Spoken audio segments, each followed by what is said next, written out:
Hello guys. हाँ, हमने पिछले वीडियो में पढ़ा था कि पाचन तंत्र क्या होता है, पाचन तंत्र कैसे काम करता है, हमारी बॉडी में ऐसा क्या सिस्टम होता है जो हमारे हम जो भी चीज़ कार्बोहाइड्रेट्स, प्रोटीन्स या फिर जितने भी वसा वो कैसे बनती है और उसके बाद पूरी प्रोसेस कैसे होती है और किन किन पार्ट्स के थ्रू होती है, वो हमने कब पढ़ी थी? उसमें पाचन तंत्र में पढ़ा था।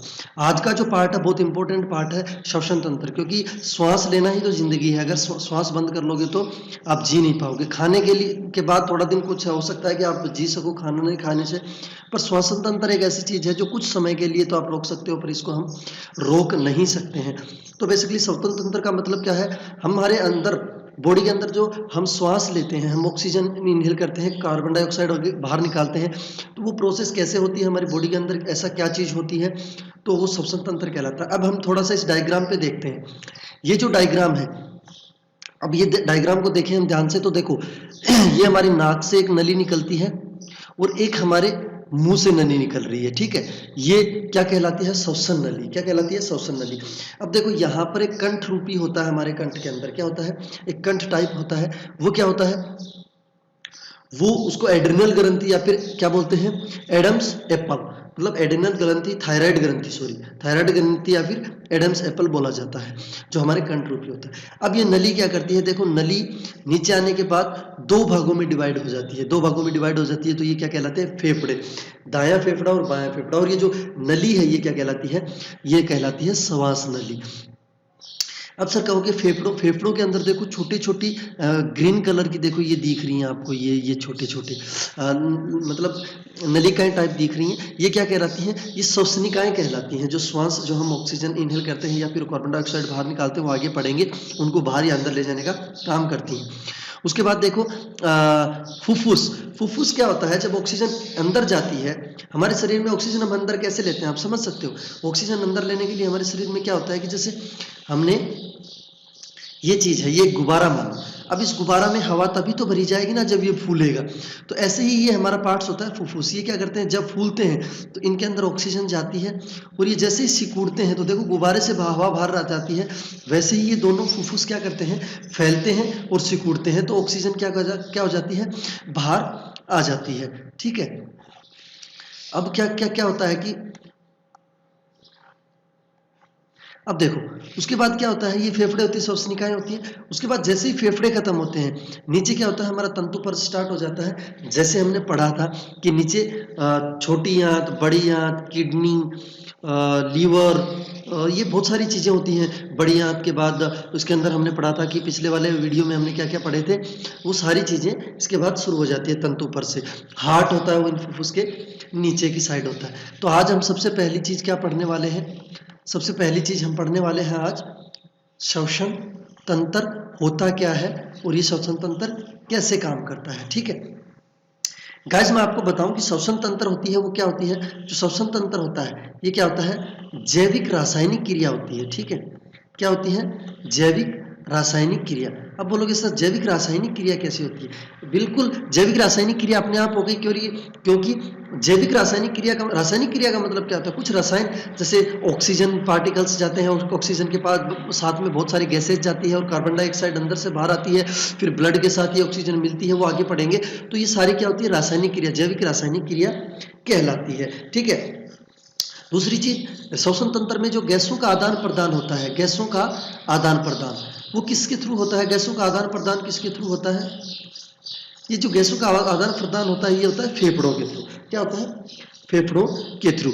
अब सर ये चीज होती क्या है? इसमें ऐसा क्या होता है कि फेफड़ों के अंदर कि गैसों का आदान प्रदान होता है, ऑक्सीजन अंदर जाके करती क्या है? तो वो चीज हम आगे अभी पढ़ने वाले हैं। देखो जो ऑक्सीजन होता है ना, क्या होता है? ऑक्सीजन क्या करता है? ऑक्सीजन क्या करता है? जो आरबीसी होती है, आरबीसी क्या होती है? हमारी रेड ब्लड सेल्स। क्या होती है? रेड ब्लड सेल्स, जिसको हिंदी में बोलते हैं लाल रुधिर कणिकाएं। तो ये क्या करती है? ऑक्सीजन लाल रुधिर कणिकाओं के साथ में मिलके और क्या बना लेती है? ये ऑक्सी हीमोग्लोबिन बना देती है। क्या बना देती है? Oxy haemoglobin. ठीक है, ऑक्सी हीमोग्लोबिन बनाती है। ऑक्सीजन किसके साथ? आरबीसी के साथ मिलके ऑक्सी हीमोग्लोबिन के अंदर कन्वर्ट कर देते हैं। ठीक है, हमने पढ़ा कि ऑक्सी हीमोग्लोबिन। अब देखो अगली चीज क्या करेंगे, हम चीज पढ़ेंगे श्वसन तंत्र। श्वसन क्रियाएं कितनी तरह से होती है, दो तरीके से होती है। श्वसन क्रियाएं कैसे होती है, दो तरीके से होती है। पहली होती है बाह्य श्वसन, ठीक है, और दूसरी होती है अंतः श्वसन। ये क्या बला है, ये बिल्कुल आप समझेंगे अपन क्या चीज है। बाह्य श्वसन क्या चीज है, बाह्य श्वसन का मतलब होता है हमने ऑक्सीजन लिया और कार्बन CO2 बाहर आ गई, यही तो बाह्य हो रहा है। बाहर क्या आ रही है, ऑक्सीजन हम ले रहे हैं बाहर से, और बाहर हमें क्या मिल रही है, कार्बन डाइऑक्साइड CO2। लेकिन अंतः श्वसन का मतलब क्या है, जब हमने ऑक्सीजन इनहेल कर ली, हमारी बॉडी के अंदर ऑक्सीजन चली गई, उसके बाद अंदर क्या प्रक्रिया होती है उसको हम क्या पढ़ते हैं, अंतः श्वसन पढ़ते हैं। अवतः श्वसन को एक काम और कहते हैं, अवतः श्वसन को कोशिका श्वसन भी कहते हैं। क्या कहते हैं, कोशिका श्वसन, ठीक है। अंतः श्वसन को क्या कहते हैं, कोशिका श्वसन। सर कोशिका श्वसन क्या होता है, बिल्कुल, क्योंकि अंदर जाने के बाद जैसे हमारी नाक या मुंह के थ्रू हमने श्वास लिया, एडेनल ग्रंथि एडम्स एप्पल के थ्रू, थायराइड ग्रंथि के थ्रू होते हुए क्या हुआ, श्वास नली के थ्रू हमारे फुफ्फुस में गया। अब उसके बाद क्या होता है, कोशिका श्वसन में क्या होता है, कोशिका श्वसन में दो तरीके का श्वसन होता है अंदर, ठीक है। कोशिका श्वसन में क्या होता है, दो तरीके का श्वसन होता है अंदर। दो तरीके का श्वसन कौन कौन से तरीके से होता है, एक तो देखो ग्लाइकोलाइसिस, ये क्या होता है, ग्लाइकोलाइसिस, ठीक है, ये क्या होता है, ग्लाइकोलाइसिस। ग्लाइकोलाइसिस को एक वर्ड और बोलते हैं इसको, EMP पासवे। क्या बोलते हैं, EMP पासवे, ठीक है, याद रखना। और दूसरा क्या होता है, क्रेब्स चक्कर, बहुत इंपॉर्टेंट है, क्रेब्स चक्कर, या फिर इसको बोलते हैं क्रेब्स साइकिल, ठीक है। क्या बोलते हैं, क्रेब्स चक्कर या क्रेब साइकिल। अब इसको क्या करते हैं, ये जो क्रेब्स चक्कर होता है, ये क्रेब्स चक्कर, इसका नाम और होता है ट्राई कार्बोक्सिलिक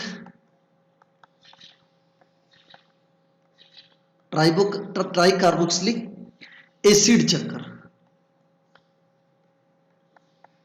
अरे पाचन तंत्र में भी हम एसिड्स पढ़ रहे थे, यहां भी एसिड्स आ गया, बिल्कुल हर जगह पे एसिड आएगा। और इसका एक नाम और होता है, इसी का ही दूसरा नाम एक और होता है, उसको बोलते हैं साइट्रिक एसिड चक्कर, या कई बार इसको सिट्रिक बोल देते हैं, पर वो साइट्रिक एसिड चक्कर इसी का ही नेम होता है। अब सर इनका काम क्या है, बिल्कुल हम पढ़ेंगे। जो ग्लाइकोलाइसिस होता है, ग्लाइकोलाइसिस क्या करता है, जो O2 ऑक्सीजन में, जो O2 में जो अनुपस्थित ऊर्जा होती है,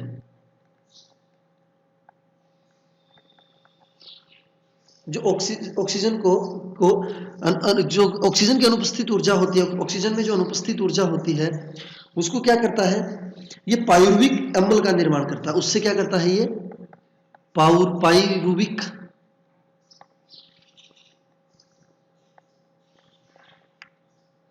पायरुविक अम्ल निर्माण। देखो ग्लाइकोलाइसिस क्या करता है, ग्लाइकोलाइसिस क्या करता है, ऑक्सीजन में अनुपस्थित ऊर्जा से क्या करता है, पायरुविक जो ऑक्सीजन में उपस्थित ऊर्जा है उसके से क्या करता है, पायरुविक अम्ल का निर्माण करता है। और एक जो पायरुविक अम्ल होता है, एक पायरुविक अम्ल होता है, उसमें कितने अणु होते हैं, 2 अणु ATP होते हैं। अब सर ATP क्या बला है, ये समझो, बिल्कुल ATP क्या बला है, ये हम चीज, ATP क्या है, ATP का पूरा नाम होता है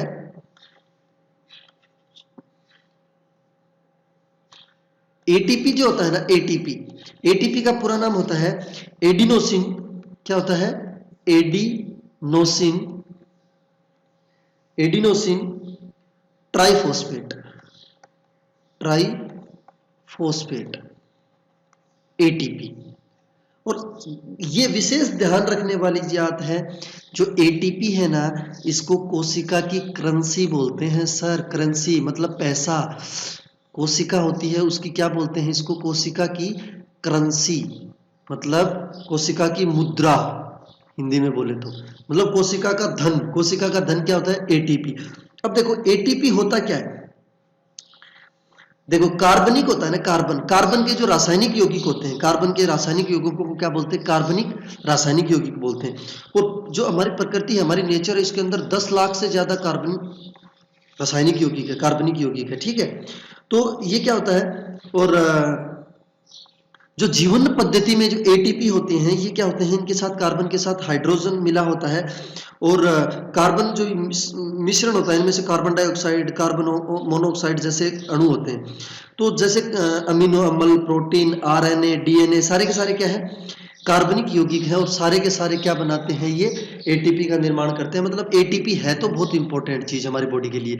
कोशिका की मुद्रा है, मतलब कोशिका का धन है, कि कोशिका का धन कौन है? एटीपी। अगर कोई आपसे पूछे कि कोशिका का धन कौन है, तो एटीपी बोला जाएगा। अब हम लोग क्या पढ़ रहे थे? हम लोगों ने, हाँ, तो हम लोग पढ़ रहे थे, क्या पढ़ रहे थे? जो ग्लाइकोलिसिस, जो ग्लाइकोलाइसिस है, वो क्या करता है? ग्लाइकोलाइसिस, जिसको ईएमपी पाथवे भी बोलते हैं। क्या बोलते हैं? EMP pathway. ये क्या करता है? ऑक्सीजन में उपस्थित जो ऊर्जा होती है, ठीक है, ऑक्सीजन में उपस्थित ऊर्जा को क्या करता है? पायरुविक अम्ल में बदलता है। किस में बदलता है? पायरुविक अम्ल का निर्माण करता है, ठीक है, पायरुविक अम्ल का निर्माण करता है। और पायरुविक अम्ल होता है, इसके अंदर कितने अणु होते हैं एटीपी के? 2 अणु एटीपी के होते हैं। और ये पता अपने पीछे कर लिया कि एटीपी क्या चीज होती है? होती बहुत इंपॉर्टेंट चीज है। तो ये क्या होता है? ग्लाइकोलाइसिस का काम होता है। अब एक चीज हम दूसरी पढ़ी थी, क्या पढ़ी थी? दूसरी हमने पढ़ी थी क्रेब्स चक्कर, क्रेब्स साइकिल, या फिर इसको बोलते हैं क्रेब्स चक्कर। अब देखो क्रेब्स चक्कर क्या होता है? इसको क्या बोलते हैं? ट्राई कार्बोक्सिलिक एसिड भी बोलते हैं। क्या बोलते हैं? ट्राई, या फिर ऐसे ट्राई कार्बोक्सिलिक एसिड। तो ट्राई कार्बोक्सिलिक एसिड को क्या बोलते हैं? इसका एक नाम और होता है साइट्रिक एसिड। क्या होता है? Citric acid. तो साइट्रिक एसिड क्रेब साइकिल में क्या होता है? ट्राई कार्बोक्सिलिक एसिड और साइट्रिक एसिड दोनों होते हैं। अब क्या होता है? एक एंजाइम पाया जाता है। किसमें पाया जाता है? एक एंजाइम वो पाया जाता है माइटोकॉन्ड्रिया, जिसको क्या कहते हैं? हमारी बॉडी का पावर हाउस। माइटोकॉन्ड्रिया क्या बोलते हैं? हमारी बॉडी का पावर हाउस।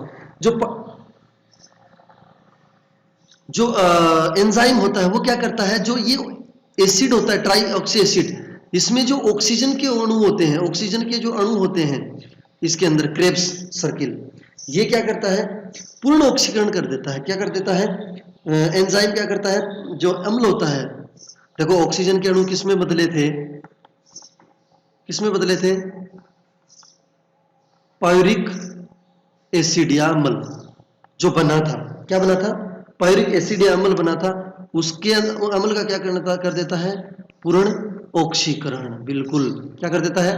पूर्ण ऑक्सीकरण। जो पायरिक एसिड बना था, पायरिक एसिड किससे बना था? ऑक्सीजन में उपस्थित ऊर्जा से। और पायरिक एसिड किसमें? एक एंजाइम पाया जाता है माइटोकॉन्ड्रिया में। वो एंजाइम क्या कर देता है? पायरिक जो एसिड होता है उसका क्या कर देता है? पूर्ण ऑक्सीकरण कर देता है। और पूर्ण ऑक्सीकरण करने के बाद में यहां से कितने एटीपी अणु मिलते हैं? 18 एटीपी अणु मिलते हैं, ठीक है, 18 एटीपी अणु पाए जाते हैं। अब देखो एक चीज देखते हैं,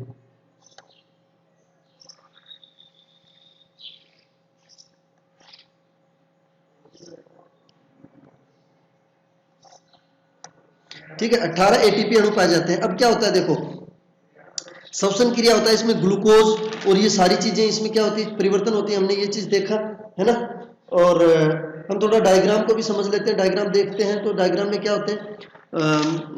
जो ग्रंथियां हैं, जैसे मैंने बोला कि थायराइड ग्रंथि होती है। कई बार ये नहीं बोलते थायराइड ग्रंथि फूल जाती है, या तो वो इसलिए बोलते हैं क्योंकि ये थायराइड ग्रंथि होती है। एडम्स एप्पल बोला जाता है इसको। अब एक चीज देखो, हमने क्या बोला था पीछे वाले, देखो पीछे क्या देखा था हमने? 2 एटीपी बन रहे थे, और उस वाले में कितने एटीपी बन रहे थे? हमने देखा उसमें 16 एटीपी या बन रहे थे, 18 एटीपी बन रहे थे, बताओ मेरे। उसमें बन रहे थे 18 एटीपी। तो देखो ये क्या होता है, जो ग्लूकोज है, जो ग्लूकोज है वो क्या क्या करता है, 2 पायरिक एसिड में टूटता है, ठीक है, 2 पायरिक एसिड में टूटता है। और अम्ल होता है पायरिक अम्ल, वो कितने एटीपी में, ये पायरिक एसिड कितने एटीपी, 2 एटीपी। और जो पायरिक अम्ल होता है दूसरे वाला, वो कितने होता है,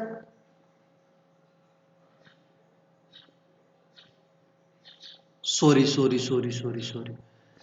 नहीं सही है, ग्लूकोज होता है ना, ग्लूकोज वो 2 पायरिक अम्ल में टूटता है, ठीक है। कितने में टूटता है ग्लूकोज, हमने पीछे 2 पायरिक अम्ल में टूटता है, पीछे हमने देखा। और जो 2 पायरिक अम्ल होता है उसके अंदर क्या होते हैं, 36 एटीपी में टूटता है। कौन, पायरिक अम्ल। किसमें, जब माइटोकॉन्ड्रिया से पूर्ण ऑक्सीकरण हुआ तो कितने एटीपी आए वहां से, 36। और पहले जब मैंने बोला ऊर्जा मतलब ग्लूकोज से कितने आए थे, 2। तो जब ग्लूकोज का जो पूर्ण ऑक्सीकरण हो रहा है, ग्लूकोज का जब पूर्ण ऑक्सीकरण मतलब दोनों साइड से जब एंजाइम करता है तो 36 मिलते हैं। और ग्लूकोज का जब उससे पायरिक अम्ल का निर्माण होता है उसकी उपस्थिति में पासवे से, तो कितने होते हैं, 2। तो टोटल कितने हुए, 36 + 2 बराबर 38 एटीपी। कितने हो गए, एटीपी। समझ में आया। तो क्रेब चक्कर में 36 होते हैं और ग्लाइकोलाइसिस में कितने होते हैं, 2 होते हैं। 2 किस में होते हैं, ग्लाइकोलाइसिस में। अब समझ में आ रहा है, ग्लाइकोलाइसिस से कितने एटीपी मिले, 2। और क्रेब्स चक्कर से कितने एटीपी मिले, 36। टोटल कितने हुए, 38 एटीपी हमारी बॉडी के अंदर हमारे को मिलते हैं। अब देखो होता क्या है सर, होता यह है कि जो बॉडी के अंदर हमने देखा कि बॉडी के अंदर क्या होता है, बॉडी के अंदर ये जो हमारी बॉडी है इसमें सर क्या होता है, ऑक्सीजन जो होता है वो लाल रुधिर कणिकाएं होती हैं, लाल रुधिर कणिकाएं बॉडी के अंदर। लाल रुधिर कणिकाओं के साथ में क्या क्या होता है,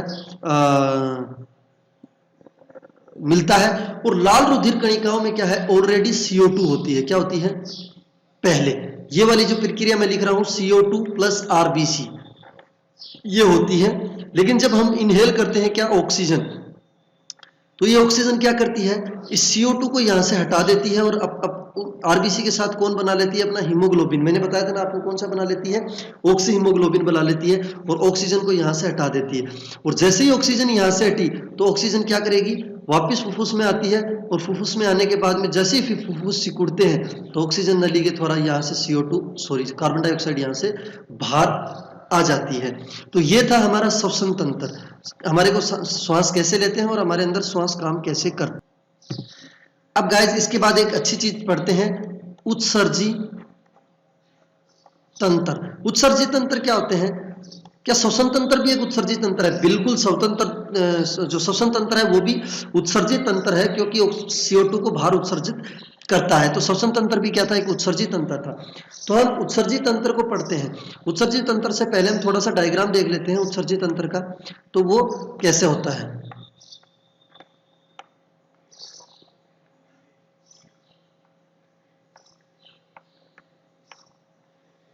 देखो ये उत्सर्जित तंत्र है दोस्तों।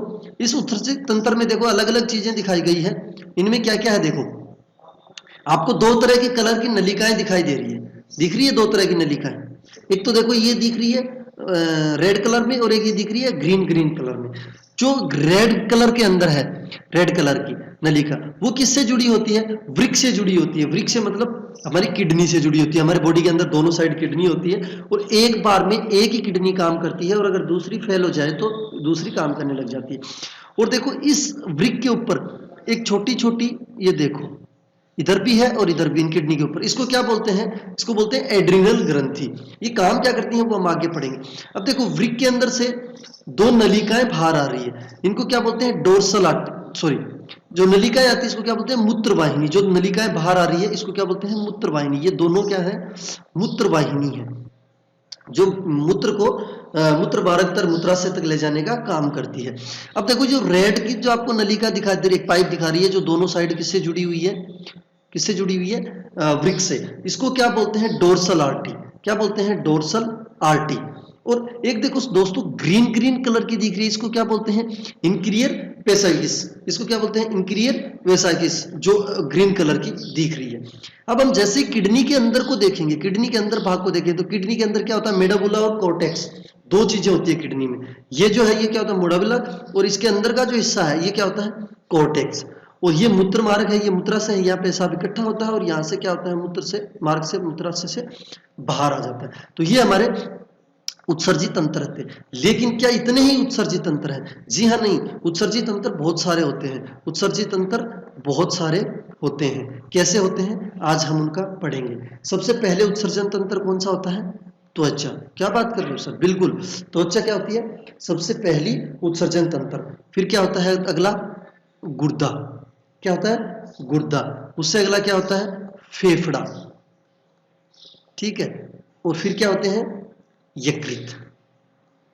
ठीक है, जिसको हम किडनी बोल देते हैं। ठीक है, सॉरी, यकृत को किडनी नहीं बोलते हैं, गुर्दे को किडनी बोलते हैं। ठीक है, किसको बोलते हैं किडनी? गुर्दे को।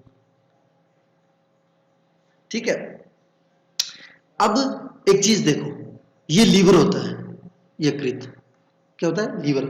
अब एक चीज देखो, त्वचा होती है ना, त्वचा, त्वचा में क्या होता है? दो तरीके का उत्सर्जन होता है। एक तो होता है अंतः और एक होता है बाह्य। सर अंतः उत्सर्जन कैसे होता है? त्वचा के अंदर उत्सर्जन होता है। त्वचा के अंदर बहुत सारे एंजाइम्स होते हैं, बहुत सारे मतलब मैं कहने का मतलब बहुत सारे प्लाज्मा टाइप के रिसीव होते रहते हैं। वो होता है अंतः उत्सर्जन, जो त्वचा क्या करती है? अंदर की साइड उत्सर्जित करती है। और जो बहुत सारी चीजों से हम जो मतलब त्वचा के अंदर से अंदर उत्सर्जन करते हैं, जैसे यूरिन भी बन सकता है, उससे कुछ भी बन सकता है बॉडी के अंदर। और बाह्य उत्सर्जन देखो क्या करती है, इसको हम देखें, हमारे पसीना आता है बॉडी के अंदर, और वो पसीना होता है वो बहुत ही खराब होता है बॉडी में से, तो खराब चीजें बाहर आती है पसीने के रूप में। हमारी बॉडी के अंदर नोम्स होते हैं, नोम्स का मतलब बोलते हैं छिद्र होते हैं बॉडी में, और छिद्रों के थ्रू हमारे क्या होता है? पसीना आता है। तो ये क्या होता है? बाह्य उत्सर्जन होता है बॉडी में। और वो पसीना जो होता है वो किससे होता है? श्वेत ग्रंथियां बोलते हैं सर। जो पसीना आता है वो किससे आता है? श्वेत ग्रंथियां। ठीक है, श्वेत ग्रंथियां मतलब स्वेट, ठीक है, ग्लैंड्स। स्वेट ग्लैंड्स क्या होता है? पसीना बाहर आता है। ठीक है, और ये जो पसीना बाहर आता है ये कहां से आता है? त्वचा से हो। तो त्वचा क्या हो गई? हमारा एक उत्सर्जन तंत्र हो गई त्वचा भी। त्वचा एक उत्सर्जन तंत्र हो गई। अब देखो अगला अगला क्या पढ़ते हैं हम? गुर्दा। अगला क्या है? गुर्दा। सर गुर्दा क्या करता है? गुर्दा क्या करता है? मूत्र को छानने का काम करता है। क्या करता है? मूत्र को छानने का। मूत्र को छानने का काम कैसे करता है सर? फिल्ट्रेशन का काम करता है। जैसे ही इसके पास में यूरिन के टाइप में कुछ आता है तो क्या करता है ये? और बाकी चीजों को छोड़ देता है और यूरिन को क्या करता है? यहां से फिल्टर कर लेता है। तो ये किसका काम करता है? फिल्ट्रेशन का। किसका काम करता है? फिल्ट्रेशन का। और फिल्ट्रेशन का काम गुर्दा करता है। और फिर क्या करता है उसको? आपको मैंने डायग्राम के अंदर देखो दिखाया भी था, ये डायग्राम देखो, इस डायग्राम के अंदर देखो ये क्या कर रहा है?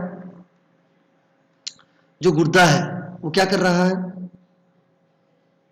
क्या कर रहा है? इसके अंदर पेशाब को छान के और मूत्र मार्ग, सॉरी,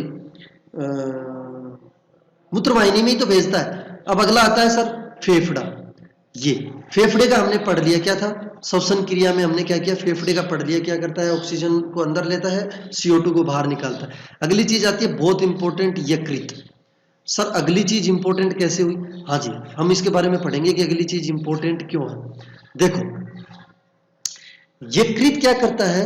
यकृत में क्या करता है? अमोनिया एवं, यकृत में क्या होता है? अमोनिया प्लस अतिरिक्त प्रोटीन होता है। अतिरिक्त प्रोटीन, जो यकृत के अंदर अमोनिया और अतिरिक्त प्रोटीन होता है वो क्या करता है? ये उसको यूरिया, या फिर दूसरी लैंग्वेज में कहूं इसको यूरिक एसिड में बदल देता है। किसमें बदल देता है? यूरिक एसिड, जिसको हम क्या बोलते हैं? पेशाब। क्या बोलते हैं? पेशाब। पेशाब क्या होता है? यूरिक एसिड होता है। यूरिक एसिड कैसे बोलते हैं सर? पेशाब का जो पीएच मान होता है वो कितना होता है? पेशाब का पीएच मान 6। इसका मतलब क्या हुआ? पीएच 6 का मतलब क्या हुआ? बताओ बताओ बताओ। जिसको भी इसका pH6 का मतलब पता है वो कमेंट में बताए कि pH6 का मतलब क्या होता है, क्योंकि मैं पिछले उत्सर्जन में बता रहा हूँ, पाचन तंत्र में ये बता चुका हूँ pH6 का मान क्या होता है। तो कमेंट में लिख के बताए कि pH6 के वैल्यू अगर 6 है तो पेशाब कैसा है, अम्लीय है या क्षारीय है, आपको बताना है। दूसरी चीज क्या होता है, मूत्र का रंग कैसा होता है, मूत्र का रंग कैसा होता है, पीला। भाई मूत्र का रंग कैसा होता है, पीला। किसकी वजह से होता है, ये याद करना, यूरोक्रोम नाम का एक क्या होता है, यूरोक्रोम की वजह से मूत्र का रंग जो होता है वो कैसा होता है, पीला होता है। यूरोक्रोम किसकी वजह से होता है, यूरोक्रोम, यूरोक्रोम की वजह से क्या होता है, मूत्र का कलर पीला होता है। अब ये चीजें चारों उत्सर्जन की चीजें हमने पढ़ ली। अब देखो उत्सर्जन की चारों चीजें पढ़ने के बाद एक चीज होता है, गुर्दा जो होता है ना, गुर्दा वो रक्त को साफ भी करता है। गुर्दा क्या करता है, रक्त को साफ भी करता है। गुर्दा क्या करता है, रक्त साफ भी करता है। रक्त साफ तो सर बिल्कुल ऑटोमेटिक ही हो गया, क्योंकि वहां से फिल्ट्रेशन का काम कर रहा है, तो मतलब रक्त साफ का काम कौन कर रहा है, गुर्दा कर रहा है, फिल्ट्रेशन का काम गुर्दा कर रहा। एक चीज मैंने बहुत बड़ी पढ़ी है, कई बार बोलते हैं सर शरीर के अंदर क्या हो गई, पथरी। पथरी क्या होती है, पथरी ऐसी चीज है, कुछ चीजों के उत्सर्जन नहीं हो पाने के कारण वो एक जगह जमा हो जाती है, और जब जमा होता है उसको क्या बोलते हैं, कैल्शियम ऑक्जिलेट। क्या बोलते हैं, कैल्शियम ऑक्जिलेट। जो कैल्शियम ऑक्जिलेट होता है वही दोस्तों क्या होता है, पथरी होता है। कैल्शियम ऑक्जिलेट को ही क्या बोलते हैं, पथरी बोलते हैं। अब दोस्तों बारी है आज की एक कहानी की। तो गाइस एक नदी होती है, क्या होती है, एक रिवर होती है, वो रोज कुएं के पास से बहती है।